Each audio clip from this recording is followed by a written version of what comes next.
Do I look fat?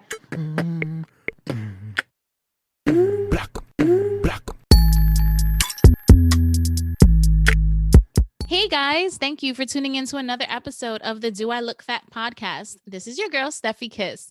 This is the first episode of 2020, and I'm so excited. And my guest this week is a great one. She is a certified chula, an anti-diet dietitian, and your Latina nutritionist, Dalina. Hey girl, how are you? Hey, good. How's everything going with you? Oh, living the dream at home.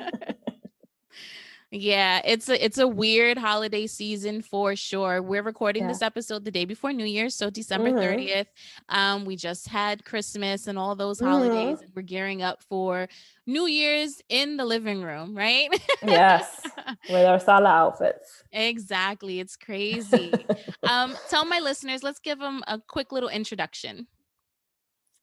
So yes, my name is Dalina. I am a registered dietitian. I basically practice from an intuitive eating, health at every size lens. And I believe that, our culture is super important, and the wellness world seems to kind of make it, or villainize it, I should say, not make it. It really villainizes a lot of our foods, and it really makes us feel crappy about eating the foods that we grew up eating, or maybe the foods that are still, ate in our countries.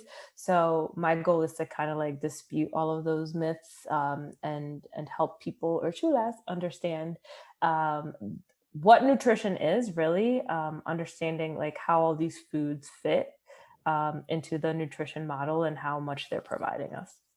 Yes, I love it. Love to see it. I'm loving the whole intuitive eating aspect of it all because like you said, diet and diet culture has ran our lives, right? Yes. For the majority of my life for sure. So just getting into more of a like intuitive eating lifestyle is definitely where I'm gearing more towards, especially in 2021, just trying to stay away from all the fad diets and diet trends and all of that stuff. So, what we're going to do to break the ice is we do a quick would you rather game. Okay. Okay. So I'm going to give you two scenarios. You let me know which one you would prefer and why. Okay. Oh, shit. So the first one is, would you rather always say everything that is on your mind or never speak again? I would say everything that's on my mind. I kind of already do now. I love that. The bluntness, right? It's not really a change. I mean, sometimes it's needed, right? To hold things in, it's just why? Why am I doing that? As long as you're not out here like deliberately hurting people's feelings all the time. I mean, that would basically be my fear, that like, because sometimes you can't help what your brain thinks, right? Like we've been conditioned or like even just like taught that certain things. And so like, I kind of have been trying to train myself to ask my friends whether or not they want my advice on certain things, because usually I'm like ready to just like tell them what I'm thinking. And I've been trying to really work on like, do you really want to know what I'm thinking? Like, do you want to have this conversation, or are you just venting? So I don't know if that would work in that scenario, but I would definitely rather just say how it is. For sure. And that's a big thing too, like just asking your friends if they are actually just venting or if they are looking for advice. Because sometimes you talk and you may be talking in a way where it sounds like you're asking for advice, but you're really just like not. I need to get it off my chest for the most part. And we're humans, we're all going to have different opinions and different ways of thinking. And I think that again, we live in a society that's super extreme and polarizing. Like there's definitely certain things that you can't have different opinions on. Like racism is not good. Fat phobia is not good. Ableism is not good. Like there's definitely certain things that you're like, sorry, that's a no-no. But I mean, you're allowed to have different opinions. So definitely. Okay, so the next question is, would you rather spend the night in a luxury hotel or camping surrounded by beautiful scenery? Luxury hotel. I'm always wary of the people who are like, I'd rather go sleep outside. And it's like, okay, yeah, that's cool. But if I had a choice, I would rather be in like the lap of luxury. Like exactly. So take me to the Maldives. That is my ideal dream Yes, that's where I vacation. gotta go. Listen. How my kids say, when the coronavirus is over, we're Oh gonna try to goodness. go on vacation. Maybe I'll make it Hopefully. there one day. And it's hopefully sometime soon because Yes, I'm over it. It's about to be a year, which is wild. I I know. can't believe that it's going to be a year come March. Like we're It's what, insane. 9, It's almost 10 it's months in. it's crazy. Wild. Okay. So the next question is, would Oh, we're you still going. rather, oh yeah, there's a few. Would Okay. you rather live in Antarctica or the Sahara Desert? I would say Antarctica because you can at least create heat to keep yourself warm and like cook and stuff like that. But when you're in the desert, it's hot and you don't want to be cooking. And I like food too much. I'm gonna go with Antarctica. I mean, this is why I like asking these questions, because when I come up with them or find them or whatever have you, I think of my answers as I'm like writing them down. And I was like, oh no, I'd rather live in the desert. I hate the cold. But you can keep yourself warm. Yeah, but I also hate layers of clothes. Like that's not for me. And I love the sun, but too much of a good thing is not good, right? So I would probably get over it. See, but you can get a sun lamp. Like you can, I'm assuming you're asking me, like, I'm probably going to have a house where I can keep it heated up. Don't have to wear layers inside all the time. Like, it's basically what we're living right now. We can't go outside. So girl. And I'm over the Northeast. Okay. I don't know. Like we've been inside all year, right? So now the winter is coming where we have to be inside. And it's just like, oh God. So now we're just not going to get a break at all. Yeah. Oh boy. Okay. So the next question is, would you rather be stuck on an island alone or with someone who talks incessantly? Talks. I can't be in silence like that. All the time. I can't do that. I would rather just tune them out. I could probably tune them out. I'll be all right. Well, you have kids, so like you've learned. Yes. I'm staying with my cousin right now, and she has a 4-year-old son. Oh yeah. Oh boy. And why? And how? And why? And he's adorable, and he's so smart, and he's so funny. But after a while, it's like, can you please? I just tune them. Sometimes, like my husband be like, "They're calling you," and I'm like, "Huh?" Yeah. It's like that. It's definitely like that. Okay. The next one is, would you rather sew your own clothes or grow your own food? Grow my own food. Do you have like a garden or like a... I do not yet. So my goal is this year. So we live in PA and we have a lot of deer. So we couldn't have a garden because the deer would eat it all. And we finally got a fence up in October. So my goal is to have a little garden back there this spring. And hopefully they won't jump the fence because apparently they can jump up to like 8 feet. Ooh. So... Do you hear my son? Yeah. Well, go ask your dad for more pizza. I hope you edit these, or this is just going to be in there. It's going to be a blooper. I mean, it might be. We don't know. Of a 3-year-old asking for pizza. I mean, that's real life, right? Yep. You're fine. Okay. So it's just going to be 2 more questions. Okay. Would you rather go into the past and meet your ancestors, or go into the future and meet your great-great-grandchildren? I want to go into the future because I want to see how that was or how that is. Right? We know what the past looks like. Or we've learned, or we should have learned from the past. But I want to know what the future looks like. Is it going to be like Xenon, the teenage girl from the 21st century? Because that still hasn't happened. I'm still waiting for my flying car. Like, if the Jetsons told me anything, it was that in the 2000s, we were going to be up in the air. Like, what happened? We were going to have machines that did my laundry and folded everything. I'm still waiting for all of that. Listen, okay. I'm happy, that people have dishwashers. I'm in New York. I don't have a dishwasher, so I'm still in the 1980s. But, I was here for a week. I'm in Florida and she has a dishwasher and it's just like, wow, you don't Why have to don't you wash have a dishes. dishwasher in New York? Because my apartment doesn't let it. I don't even have a washer and dryer, girl. What? Okay? I still have to go down the block to the laundromat to wash my clothes. It's okay. It's all right. It happens. I'm triggered, okay? I'm like, is there a reason why they're not allowed?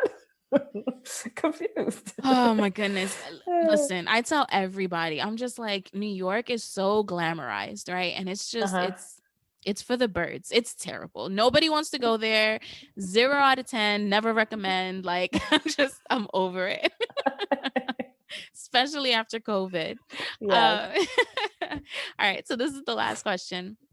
Would you rather be without internet for a week or without your phone for a week?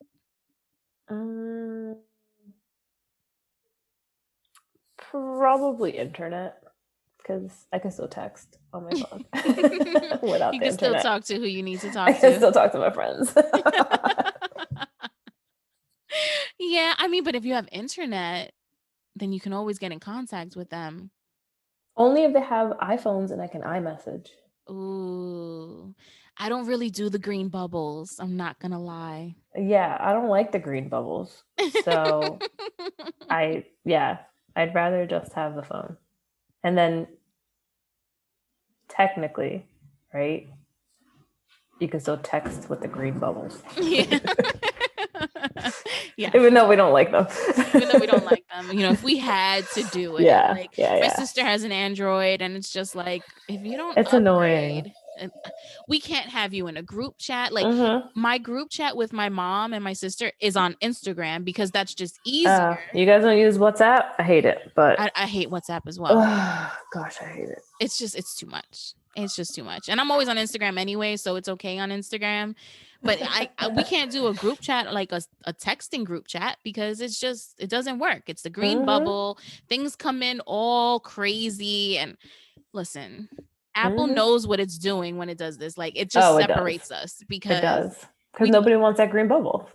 No, because it's so annoying. You get the videos that they send. If she sends a video, come through. It's like the tiniest little thing. And then when you expand it, it's all pixelated. And I'm like, okay, what year is this? 1982? Like, what is going on? Why does it look like this? It's so frustrating. So frustrating. Okay, so we're going to get into the first segment, which is Eat Your Heart Out. Okay. And this is a segment where we provide my listeners with nutritional tips and gems. Oh, hi. Yes. And we also give stories and things like that. We talk about diet trends, ways of eating, and things like that. So today, because I have your Latina nutritionist, we are going to talk about your 10 principles of intuitive eating. Do we have time to get through all of them? There's a lot. So I'm gonna tell my listeners all of them, and then I want to discuss my favorite 3. Okay. All right. Okay. Sounds good. All right. So the first one is reject the diet mentality. Then we have honor your hunger. Yep. Make peace with your food. Yep. Challenge the food police. Respect your fullness. Yes. Discover your satisfaction. Coping with your feelings with or without food. Respect your body.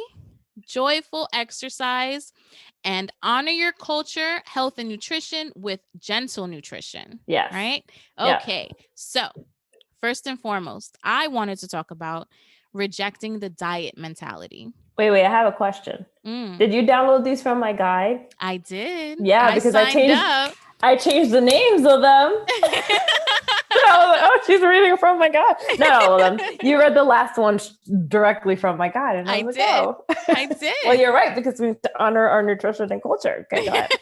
That's not in the regular steps. Yes, I watched the video and then I read the guide and I was like, oh, because I made notes and I was like, oh, so she switched up the last one. I'm gonna add both of them in there, okay? I sure did. Like gentle nutrition, but I like the whole honor your culture, health. Yes, I love that. Okay. So the first one I wanted to talk about was rejecting the diet mentality, because that is huge for me. And I feel like I've come more into that in 2020. The start of this podcast started, I was supposed to actually get the premise of the show that I was supposed to get a vertical sleeve gastrectomy, right?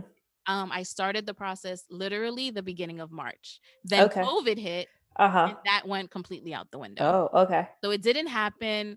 And then it was like, okay, so what am I going to do? I had this whole plan in my head. Am I going to go on a bunch of diets? And then I was like, I don't want to do that. That's how I lived my whole life, and it's just like, I'm over it. So now with COVID, I haven't really lost any weight. I'm not even going to lie. I'm not going to come on my podcast and lie to the people, but I have been eating better. Yeah. Right? So I haven't gained any weight, which is great because, COVID and what the COVID-15 is what they're calling it. Like 19. Yeah. But I've just been eating a little bit better. So the diet mentality forces you to feel like a failure, you said, right? It's like, it's almost impossible to stay on a restrictive diet for the rest of your life. Give us some more insight into that. So I think it's really interesting, everything that you say, and I'm just going to analyze you like a dietitian, like when I work with people. So I think like what you said, you started this process of doing the sleeve. COVID hit, so you kind of had some more time to think about it, but and then you started talking about like COVID-19 and all of this. So I think it's super important to understand that diet culture tells us that we should be the same weight forever. Like whatever weight you were when you were 15 at your prime, that you should be that when you're 35, when you're 40, when you're 50, when you're 60. And what we don't realize is that, first of all, weight is very genetic. We have weight set points where our body thrives, and we're constantly fighting that number, because whenever our body shifts or changes to a higher weight or a higher weight, because of aging, because of stress, because of maybe you had a baby, whatever it is, something that shocked your system to kind of like move into the next, especially aging. I think that's one of the biggest ones. When you kind of like move into a new century, your body kind of like settles in a different way. Like in your 30s, I'm like, hey, I'm here. Right. It's again, weight is fluid, right? Weight is not something that is rigid, that will always be the same. And so diet culture tells us that we need to be the same weight we were in our 30s that we were when we were a child. And so they constantly sell us this lie that we can shrink ourselves, that we can do diets, that we can maybe even do surgery in order to get back to this number. But this number is coming from a chart that wasn't created for, one, women, and two, people of color. Because the BMI chart, a lot of the medical, terms that, or charting that's being used was created by using white men. Right. Like, we have boobs, we have butts. We naturally have more fat. Yes, we need to have fat or we can't menstruate. And so again, we're being pigeonholed into these molds that were not created for us. And then that causes stress, because we're like, but I should look like that. And yes, there's anomalies. There's people that look like that naturally. We can't fight that. We can't argue that. But what I'm saying is, take a step back and look at the big picture. Do you really want to live your whole life worrying about every single crumb that goes into your mouth? Do you really want to have a panic attack because you ate a cookie? No. Like, do you really want to live life stressing? Or miserable. Like that, or miserable. Yeah, that's not worth it, right? And so what we need to realize is that we're all born intuitive eaters, right? You can't force feed a baby for the most part. Well, Spanish people like to do that, but that's a whole nother topic. That's a whole conversation that we could have another day. But for the most part, really early, like as soon as you're born, you eat, you stop, and you're like, I'm done. But then again, if you get hungry within 30 minutes, or if you get hungry within an hour, nobody's judging you for eating. Right. You just eat because your body needs energy. And so that's what I think we need to realize, that we've been sold this lie that we're robots, that we all need the same amount of energy every single day, the same amount, and that we need to all look the same and be like these like Stepford wives, when in reality it's just a way to kind of like keep you controlled and The Yeah. patriarchy is just trying to get us. No, for sure. And then also, I'm like slipping into other topics here, but girl, no, I love it. I love it all. We love tangents on this show, so it's fine. I also liked you had said, the diet industry is a business. So at the end of the day, they want you to feel like, this is what I got from it. They want you to feel like a failure so that you can try the next thing. So you can always strive to look, quote unquote, like how they say everyone is supposed to look, or weigh what everyone is supposed to weigh. When it comes to, weight and just health and wellness, it doesn't always go hand in hand. Your weight doesn't dictate if you're healthy. Exactly. Most of the time. Sometimes it can, because if you're extremely morbidly obese and it's, interfering and your blood work is off and all of that, but you can have some extra pounds. You can have, a couple of rolls. You can have cellulite. You can have all of that and still be in a clean bill of health. But then again, and this is me because this is what I do for a living. Yes. Why should we be disrespectful to somebody that's in a bigger body? And, you use the word morbidly obese. Why do we have to pathologize them? Why do we have to say morbidly? That means death, right? Why do we have to say, if you look that way, we are already pathologizing you and saying that you're dead, that you're deadly, that you are not worth anything, right? Why are we using these words to describe people? The power First of of all, the power of words. First of all, you could be healthy at any size, but you don't owe anyone health. That's what I think people need to understand. If you weigh a certain amount, you don't owe anybody anything. If you're happy, why do you have to owe someone your health? And also, health is multidimensional. Just because you have high cholesterol doesn't mean that you're a bad person. Just because you have diabetes or you have, a PCOS or some other sort of chronic illness that sometimes are invisible doesn't mean that you're a bad person, even if you're in a bigger body. So why are we pathologizing people? Why are we saying, because you're that weight, you need to lose weight? Who are you to tell anybody what they need to do with their life? People can do a lot of things to manage their blood sugars, to manage their cholesterol, to manage PCOS, to manage epilepsy, to manage anything. There's a nutrition indication for almost everything, but none of them requires weight loss. And this is coming from a professional, right? A professional.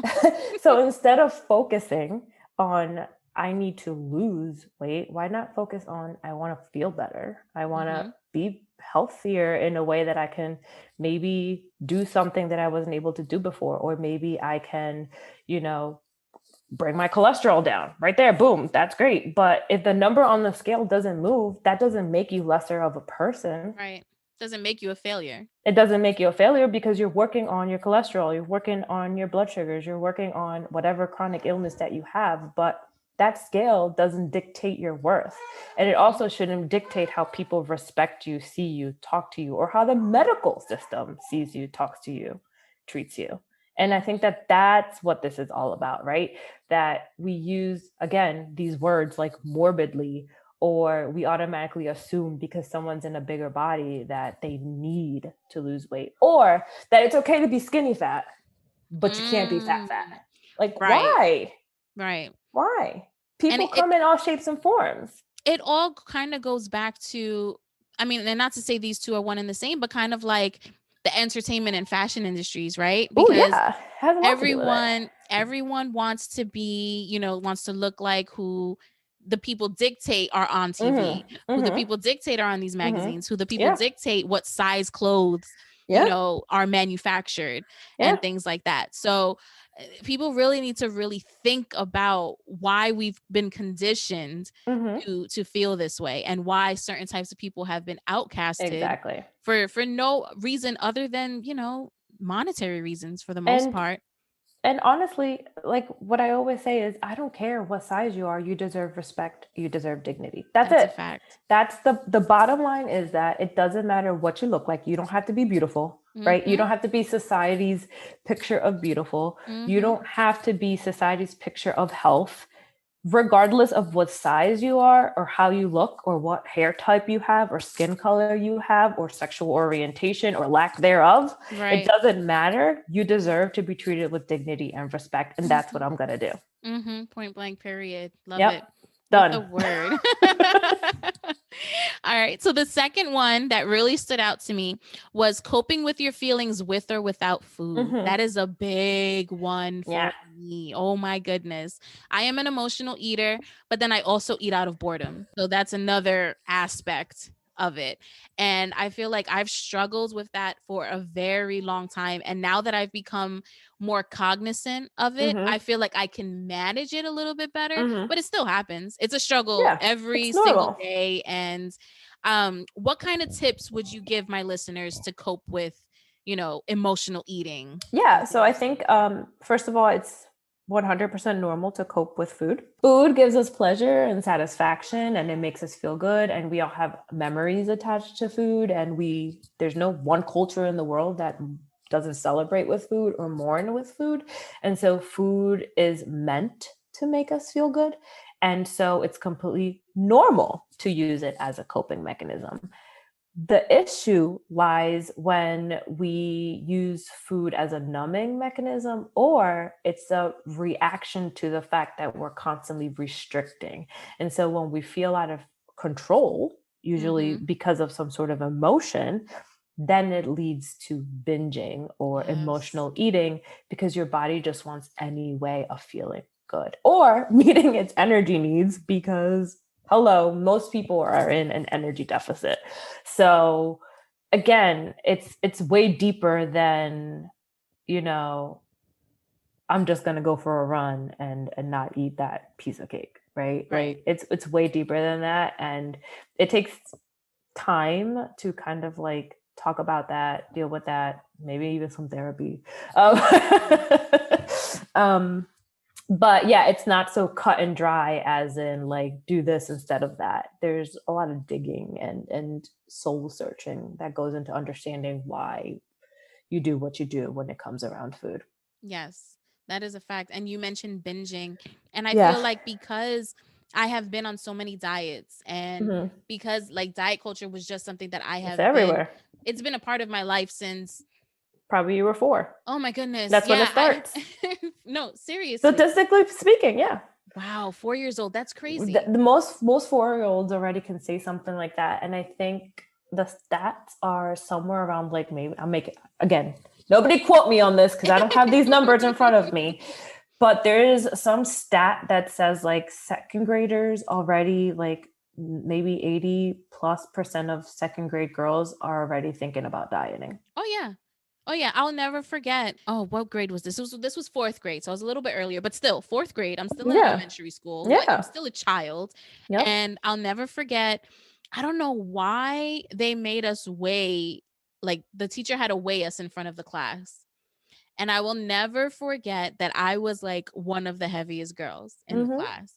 And it literally broke my heart. And I think I went home and I cried. And I told my mom I did not want to eat dinner because I was too big. Even though looking back, and I look back at my pictures now, I was a normal little girl. Yeah. Like it wasn't like, and like you said, like not to say that if I was bigger that there was anything wrong with it. Exactly. But I literally wasn't bigger. Like, you know what I'm saying? So no, yeah.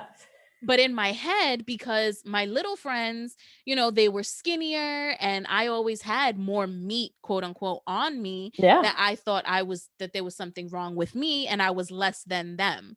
You know what I'm saying? So because society has technically taught you that by looking at the TV shows that you probably were watching, maybe even the comments you heard the women in your life making, maybe even the comments you heard other little girls saying. There's so many different things that subconsciously make us believe these things, which is why, again, diet culture is so invasive, because it's everywhere. It's even in the kids shows. Yeah, no, it is. And you don't realize it because we're so desensitized, right? At this point, it's just part of regular day-to-day life that you don't realize that we're conditioning also our kids to know that like, oh, bigger and fatter, quote unquote, is Yep. worse. You know, that's not what we're supposed to look like. No, we're the odd ones out. Yeah, and that's the thing, right? That again, it's like a subliminal message. Like we were just watching the Santa Claus, the movie, like the first one. I was watching it with the kids, and in the episode where he starts turning, or not the episode, god damn it, I'm like, this isn't Netflix. In the in the portion of the movie where he actually starts turning into Santa and he starts like becoming him, obviously getting bigger in the process, not even just the beard.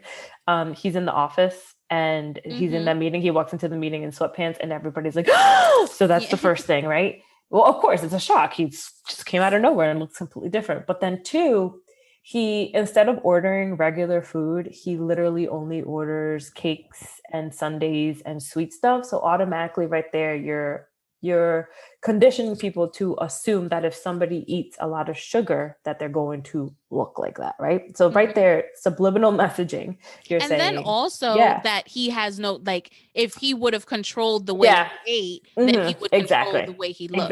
Exactly. Which is what the doctor says to him afterwards when he goes. He's like, well, yeah, then just stop eating sugar. And it's like, no, he's turning into Santa Claus.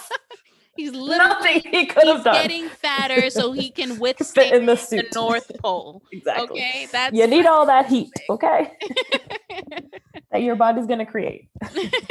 You need, what is it called? The blubber. Is that what the thermal effect? Have? Yeah, like you need it's a thermal effect. That's what fat does for us. It's insulation under our skin. You know? Okay.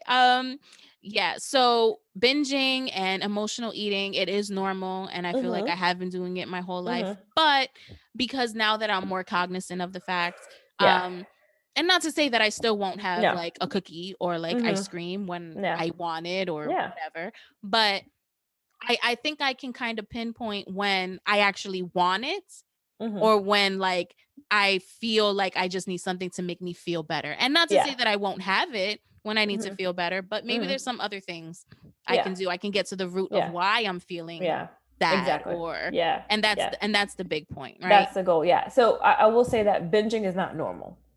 Like the binge is not okay. Like you don't want to be living your life binging, but emotional eating is. And they're two different things, but people usually associate them as the same thing.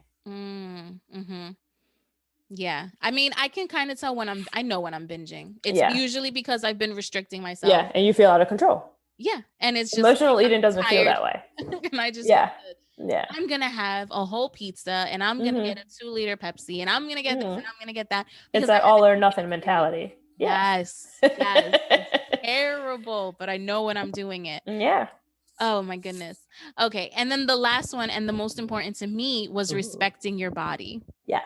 That is the whole premise of Do I Look Fat?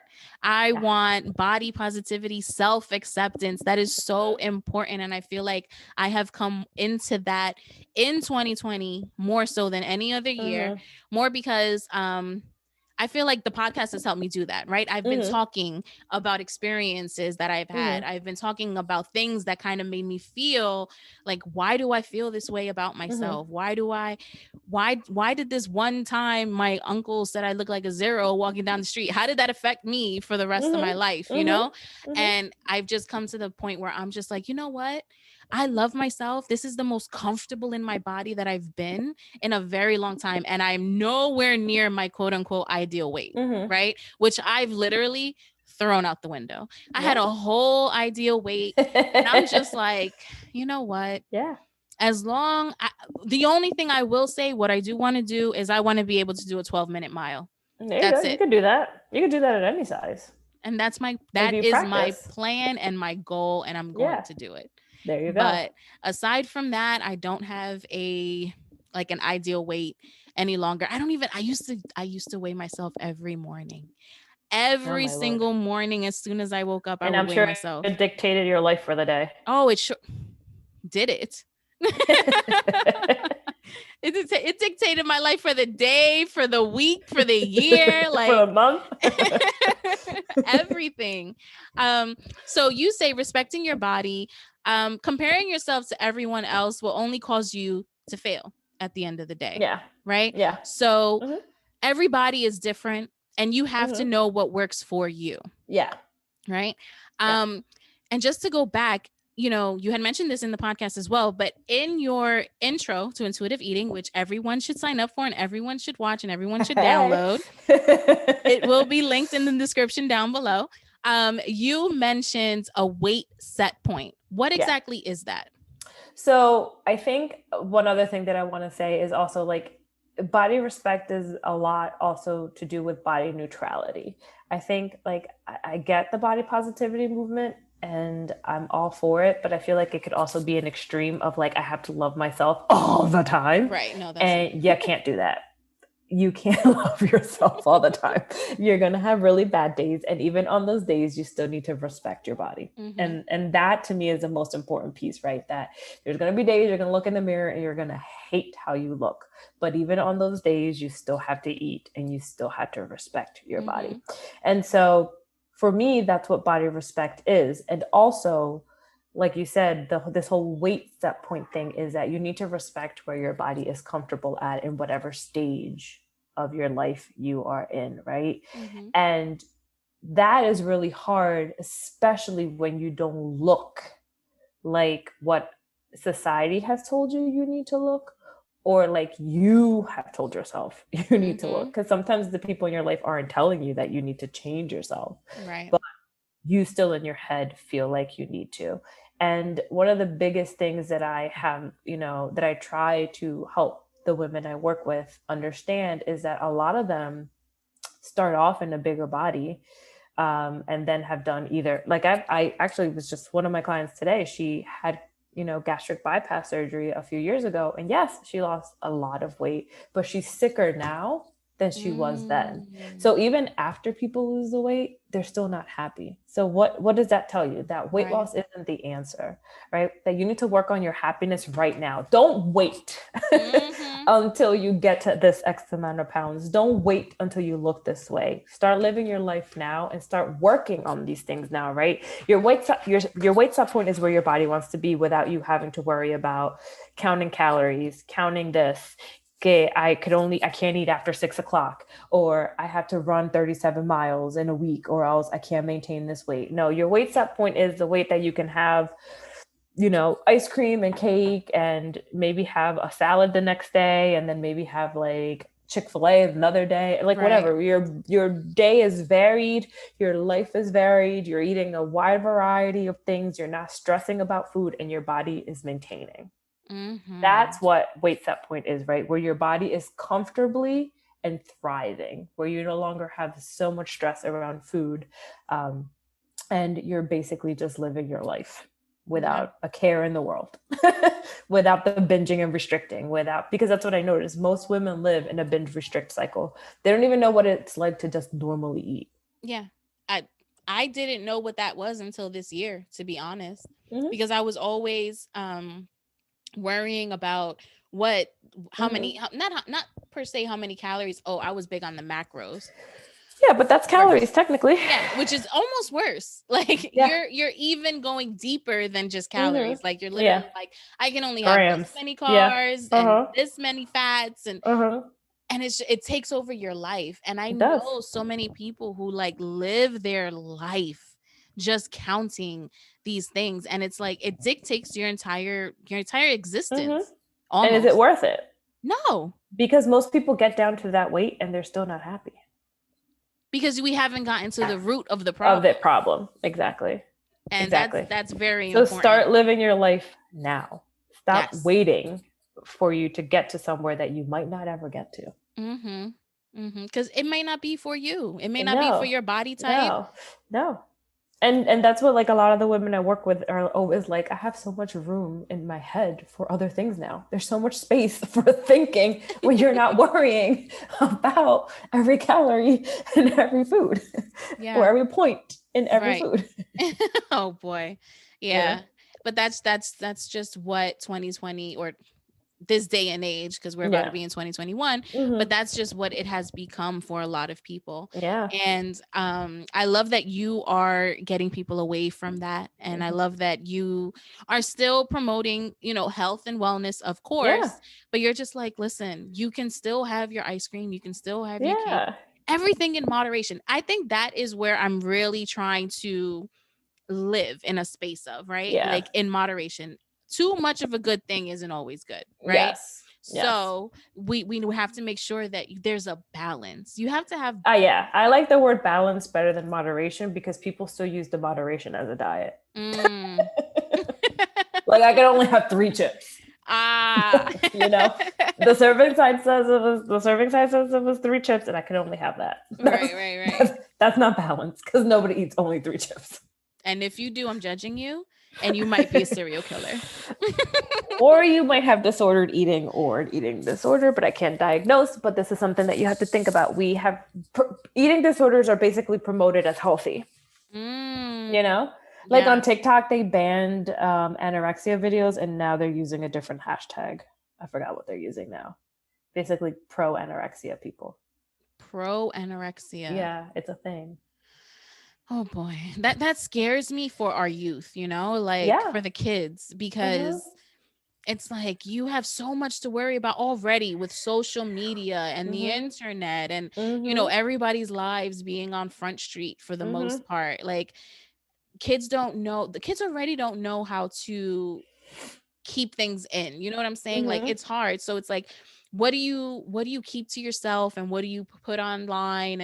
And that's another slippery slope and it's a lot. tangent, but it's scary. It definitely is scary. So we're gonna get into my next segment, which is Hard on My Sleeve, and it's a segment where we dive a little deeper and talk about real life struggles we are facing, or just things that we're going through at the moment. So today, because it's the day before New Year's, I wanted to talk about, you had a blog post where it said, it is better to set intentions rather than resolutions. And so I actually read it today. And I had a whole nother thing that I wanted to talk to you about. But when I read that, I was like, oh my goodness. But I didn't write that blog. Isabel wrote that blog. Okay. But it was on your website. Other RD. Yeah, she's the other dietitian on my team. Yeah. But I wanted to discuss that because it was just, it resonated so much with me. And Isabel, your partner, had said, a resolution is defined as a firm decision to do or not to do something, whereas intention is defined as an aim or a plan. And that just within itself is just like, this is why I've been doing it wrong all these years. You know, it's like, it's a resolution is so restrictive. It's like, it's negative. It's a negative aspect. You're putting a negative connotation of whatever it is that you want to change instead of making a plan or an aim or a loose goal or something or changing something small. And you even had a TikTok today where it said, other things to have as a resolution instead of weight loss. And it was like, drink more water, get more rest. What were the other ones? I couldn't. Oh God, I did one yesterday and one today.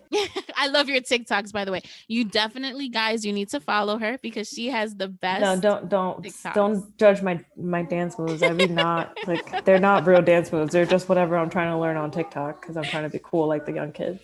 Girl, I need to get on TikTok too. So do you know why? Because there's so much misinformation on TikTok, and I'm like, I gotta do something about this. The first one so take social media breaks. Move your body for fun, try a new cuisine every month, meditate more, stretch more, and find work-life balance. And then that was yesterday's. And then today's was drink less alcohol, drink more water, read more, find a new hobby, diversify your social media, and work on your sleeping habits. Yes. And I love that because it's not so cut and dry. No. It's more so, you know, make better decisions in what it is. Work on your health. Work on yourself. Overall, don't without shrinking yourself.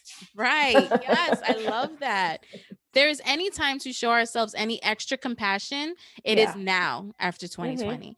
We have been through it all, right? So to come into the new year and to bring in all of this negativity and all of these restrictions, like, no, I can't do this. No, I can't do that. It's not a good way to start the year where we're supposed to be starting fresh. Yeah, no. And again, the diet industry, they're just the diet culture industry just knows this, because really what happens is people start these resolutions and they can't keep them, right? Oh, my kid has the New Year's Eve thing. I bought the horns. So you start these resolutions and you tell yourself, I have to do this, I have to do that, blah, blah, I have to be super strict. And by day 21, that's statistically speaking, by day 21, so January, the third Monday in January, everybody's already done. Yeah. Everybody's done keeping up. You go to the gyms are dying down. Well, there's not going to be no gyms this year, but you go, everybody starts saying how they suck and that they just are so down on themselves and blah, blah, blah, blah. And then that's when all of the weight loss companies start ramping up their products. So it's called Blue Monday. Really? So people try doing it on their own. And then on the third week of January, you'll notice that they come in hot and they start selling you stuff, because that's usually when people give up and then they need help. So they dive into something new. Wow. And as many years as I've been on this earth, you've never realized it, because this is something that, like it's just so subliminal, but it's they have intention. Yeah, they haven't. Yeah, that's why they wait. They don't. I mean, they start throwing little tidbits at you now, but you will notice that they won't ramp up their ads until that third week of January, because they know when most people have given up. Most people have given up at that point. Right. They know the psychology behind it. Yeah, behind it. It's a marketing thing. Wow. That's marketing is all psychology. Yeah. No, it is. Girl, so when I was doing like this podcast, even the colors that people use, it's all psychology, and it's crazy. Yeah. But it works, right? Yep. To me, I feel as though the difference between resolutions and intentions really ties into one of your principles of respecting your body, right? I am so tired of putting these restrictions and these negative thoughts on my body. I'm really just trying to love my body more and more every day. And feeling as though something is a punishment or a chore is not going to help me in the long run, because I'm not going to want to do it. Who wants to do something that doesn't make them happy forever? No one. You're going to stop at the end of the day. Like, after a while, some people it'll be 3 weeks, maybe it'll last a little bit longer, but for the most part, you're going to go back to what makes you happy, because we're human. Or you're being tricked into saying, well, we told you what to do. If you couldn't do it, that's on you, not ours fault. Right? We told you how to restrict. We told you what results you were going to get. If you didn't do it, or if you couldn't keep up with it, you have no willpower. Yeah. So it never falls on them. It always falls on you. But your body has mechanisms in place as to why these things don't work. Of course. Again, not everything works for everybody. Right? That's very true. So whether it's a diet, whether it's a workout, like it may not work for you. Yeah. So I've decided, like I mentioned before, tomorrow is New Year's, and I'm actually spending my New Year's Eve making my vision board for 2021. Oh, okay. I've never done one of those. Very much excited. This is my second. I didn't do one last year, and I'm kind of sad that I didn't. So I'm very excited. But would it have worked out what the year 2020 has been? It wouldn't have, because I had no idea what 2020 was going to bring. My life is completely. Maybe there was a reason why you didn't do it. Everything for a reason. But for this year, I have a lot of intentions for the year. And whether it's business, my personal life, motherhood, finances, whatever, the word intention has been coming out a lot lately. So when I read that blog post today, I was like, oh my goodness, I have to talk about it, because I'm really trying to just live my life with intention, and not just for the new year, not just for like whatever goals I may have, but just in whatever I do. Like, I want whatever I do to have an intention behind it. I'm not just doing things just to do it. That's very important for me. That's the goal. I mean, it should be the goal for everyone. Your intention should be what makes you happy, what brings you joy. Definitely. Okay, so we're going to get into our last segment, and it is, Are You Dead Ass? And this is where we have a rant. This can be about anything that grinds your gears and just makes you ask yourself, are you serious? Like, are you dead ass, right? So before I start mine, I wanted to ask you, do you have anything that you wanted to get off your chest? I feel like I said a lot of it already, but one of my biggest thing is that it makes me so angry that people are judged just because of their size, and that people will use the excuse of, I just want you to be healthy, or I just want you to be better. Like, who are you to tell somebody what you want them to do with their life? Like, again, I think it's important to understand that you don't know what's happening in somebody's life. You don't know their circumstances. You don't know the life they're living. And for you to come out of the woodwork and randomly say to somebody on the internet, I'm really worried about you. You should really do this. Like, because you're this size. Like, to me, that really grinds my gear. Like, stop acting like, people owe you a size or a number on the scale, because they don't. They deserve respect and dignity from you and from everybody else. Yes. With a word, everyone does. We're all human. We're all living, breathing. Yeah. We all deserve respect regardless of what we may look like, of how we may speak, of whatever have you. We all deserve respect at the end of the day. Okay, so my dead ass is, it's kind of New Year's related, and I'm kind of tired of seeing people talking about that they're cutting everyone off for the new year. And it's like, not to say that you have to keep the negative things around you, because no, I'm not I don't promote that at all. But I feel like you should always be trimming the fat, quote unquote, right? Yeah. And like, if something doesn't serve you anymore, then let it go. That's not to say that you have to be disrespectful about it. That's not to say that you have to be nasty about it. You don't even have to make a whole announcement about it. You don't have to tell the world about it. Just if it doesn't serve you any longer, because maybe it did serve a purpose in your life before. If it doesn't serve you any longer, just leave it at that. You don't have to wait for the first of the year. You don't have to wait for Monday. You don't have to wait for the morning or whatever have you. If it doesn't serve you, then it doesn't serve you. Yeah. But it's just like, you don't have to go. I'm just tired of seeing everybody on Instagram or whatever talking about, oh, I'm cutting people off for the first and this, that, and the third. And it's just like, one, why are you promoting that? Yeah, why are you telling people no? It sounds so negative. And it's like, so to me, it's like, so who's really the problem? Is it you or is it them? Because I don't know. I don't know.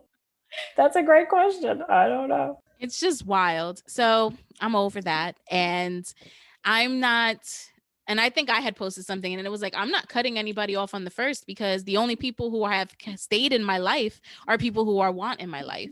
So there's that. Like, I don't need to do a whole deep cleaning on whatever, because if you don't serve my purpose, if you don't serve me anymore, then you were probably let go or cut off and you didn't know it already, because I'm not nasty about it. You just didn't realize it. Right.